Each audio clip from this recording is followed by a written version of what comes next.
Hey everyone.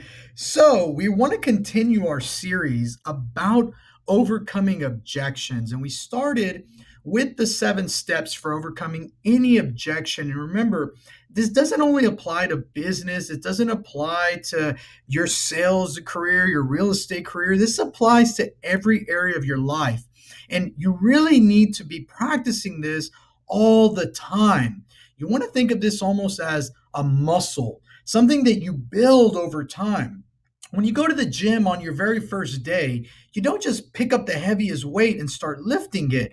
Instead, there's a process that takes place whereby you slowly start to add more and more weight and you become stronger and stronger over time. And this is also that way. The more you practice, the stronger and stronger mentally you'll become. And then you'll be able to do this in lots more scenarios. Now, just like any weightlifter, sometimes we try to push too hard. We try to lift too much weight. We try to overcome an objection that's too big for us. And when that happens, we don't always get the result that we want. Don't let those failures stop you from continuing to try to overcome the objections. Just because you hit an objection that you perceive as being too difficult doesn't mean that it can't be overcome. The reality is, any objection can be overcome if you want to overcome it and if you follow these steps. So let's take a look and let's go back over the 7 steps. And then we want to jump into the part for today, which is really crafting your alternate scenario, crafting your alternate proposal that you're going to give to the client to overcome their objection. So, number one, know your goal before conversing. Don't ever start a conversation without knowing what you expect to get out of it. Number two, do not react, but listen. We don't do enough of that. Too many people are thinking immediately, react. How do I respond? How do I react to what they're saying? Overcoming an objection is not that. If you're instant reaction, you are an argumentative person. You are an arguer. You are not someone who problem solves and overcomes the objection. So we want to listen. We can't solve the objection without listening. Number three, acknowledge the objection. One of the biggest things that most people leave out is actually acknowledging the objection. You have to let the person know, I understand the objection exists. Too many times we try to walk over the objection, and that just won't work. We have to acknowledge the fact that it exists, not walk over it. Number four, comprehend the objection. And we talked about this in detail a lot. And if you want to go back and watch that video, that is a video on timing your alternate solution. So go back and watch that video if you feel like you don't fully understand how to comprehend the objection. Number five, offer an alternate solution. So that's what we're going to talk about today. And we're really going to go through number 5, number 6, and number 7, which is paint a vivid future narrative and then ask to close the sale again. And remember, we always want to maintain ethics when doing this. Using these skills will make you very powerful. It'll make it to where people will say yes to you more often, but we don't ever want to do it in a non-ethical way. So whatever you're using these skills for, keep it ethical. All right, so let's jump into what we want to talk about today, which is crafting your alternate solution proposal. Now, when we talk about the alternate solution proposal, and again, I encourage you to follow along with this form, there are some essentials that we're going to need. Number one, we have to address their pain point, which means that if we're here and we're ready to give an alternate proposal, an alternate solution, we have to understand the pain point. So if you feel like you don't know the pain point yet, you cannot go into giving an alternate solution. Number two, the pain point must appear to be solved for them. Whoever it is that you're dealing with, that pain point needs to appear to be solved for them. It needs to be resolved.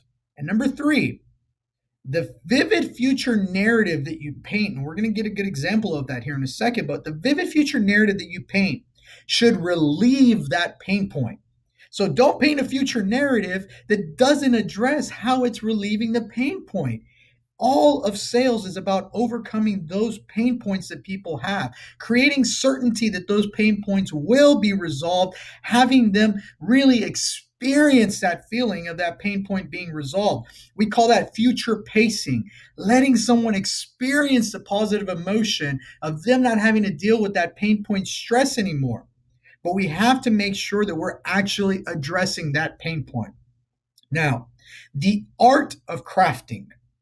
Well, if you remember, crafting an alternate solution starts with the phrase, well, what if, and you really want to say it in that way. Listen to that tonality. Well, what if? That's called a reasonable tonality. I'm reasonable, you're reasonable, and I want you to practice that. So if you have to pause the video and practice that a few times just to get it right, you really want to make sure that you have that tonality down, that reasonable tonality. Well, and you want to think like almost like you're thinking, you're really in thought, you're pondering. Well, what if, and you're going to put that proposal out there. And you want to follow that up with the pain point being resolved, being addressed, and then the possibility of how you're going to resolve that. So the example that we use here is the objection that somebody wants you to lower your commission. They'd like to go 1% or 2%, and you don't want to lower your commission. So how do we resolve that? Well, I understand that having the biggest bottom line when selling your house is important to you because you need the funds for your next down payment. This is why you would like to reduce the commission being paid. Is that correct? Remember, all of this comes from alternate proposal timing. So from the last training, that's all from the last training. Now we wait for them to respond, yes, that's correct. And now we're going to jump into crafting the alternate solution.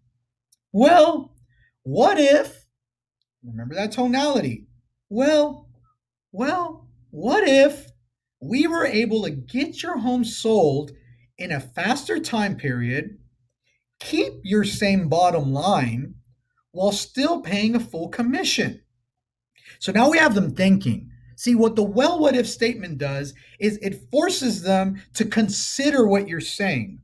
And while they're considering it, we're now going to future pace. We are now going to keep that alternate solution proposal going. So we're going to follow that up with step number 6, which is future pacing, painting a vivid future narrative. In this scenario, we're able to start the home search process sooner, get your family into the home that they want, while still protecting your down payment coming from your current sale. So you see, we've pulled things out from up here from the timing. They said, well, they agreed that they need the down payment. They agreed that they want to get their home and their family into another home. So we're addressing all those pain points. I'm not going to have enough down payment. I'm not going to get my family into the home that they want. We've addressed those. We've addressed the home search process. Now our alternate solution proposal is really fulfilling those pain points. And by painting this vivid future narrative of their family moving into the home, protecting their down payment, them still being able to move into the house and be able to afford it, we are now convincing them on an emotional level that our alternate proposal makes sense. Now, a few things are going to happen here, and we want to jump into that, but you always want to follow that up with, how does that sound to you? How does that sound to you? You want to make sure that you're getting from them how it sounds, and you're going to get one of 3 responses. And I'm going to scroll down here to the 3 responses. The first response, and this is a perfect one, is, wow, that sounds great. That sounds nice. That sounds perfect. I love it. That sounds amazing. If you get any of those, you need to ask for the sale immediately. You got to jump back into step number 7, ask to close the sale again. They've agreed with you. They understand. They are logically and emotionally convinced that what you've said makes sense and works for them. Now, what's more likely to happen, because that's a very rare scenario that they'll get that immediately. You may have gotten them emotionally, but logically, they may not be there yet. So most people are going to jump out with answer number 2, which is, well, how do you intend to make that happen? How do you intend to actually make that solution a possibility?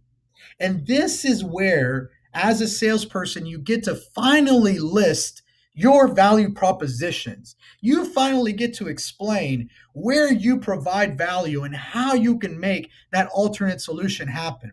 You see, when I say as a salesperson, you shouldn't be giving a list of everything you can provide, it's because you shouldn't be giving it all at once. As they say in the Western world, you want to keep your powder dry. You want to make sure that you've got something in the tank that now you can bring up in order to logically convince them. See, if they're asking this question, it means emotionally they like what they heard.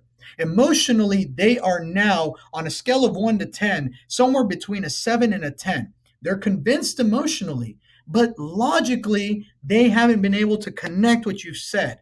So now you give your list, now you explain your value propositions, and now you have the opportunity to ask them again, does that make sense? And if they say yes, perfect, then you close the sale. If they say no, and they say, well, this doesn't make sense, then you explain that.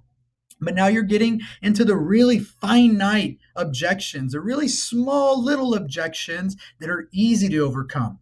Now, there's a third possibility. And the third possibility is that they tell you, no, that sounds horrible. That sounds terrible. That does not work for me. That solution doesn't make any sense. That means you haven't connected emotionally.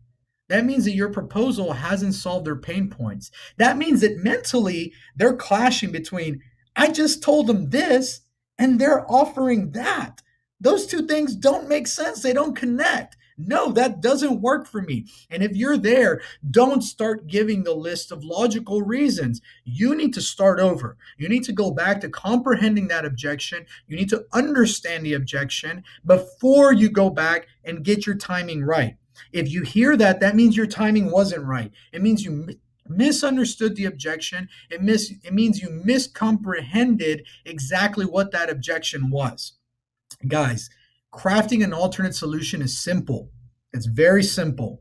And if you're struggling to craft an alternate solution, you're not really struggling to craft the alternate solution, but you don't understand the pain point. You don't understand the objection, and that's really what you're struggling with. So I'm encouraging you, practice this every day in your everyday life. Even when you want to go get vanilla ice cream and your friend wants to get chocolate, you need to say, why is chocolate important to you? You need to ask about the objection. You need to use these skills all the time so that you're constantly in the gym working these skills out in a way that will make you better. So I encourage you to practice now. Practice that tonality. Well, what if practice creating some alternate solutions? Even if you use this same problem, it will never be exactly the same because the pain points will always be different. And you'll always be able to come up with an alternate solution for different pain points. So guys, I hope this video has been incredibly helpful for you. We're really pushing on to our series. Next week is our last week in our series of overcoming objections, and we're going to package this all up together so that you can continue to use this in your life, in your business, in everything that you do.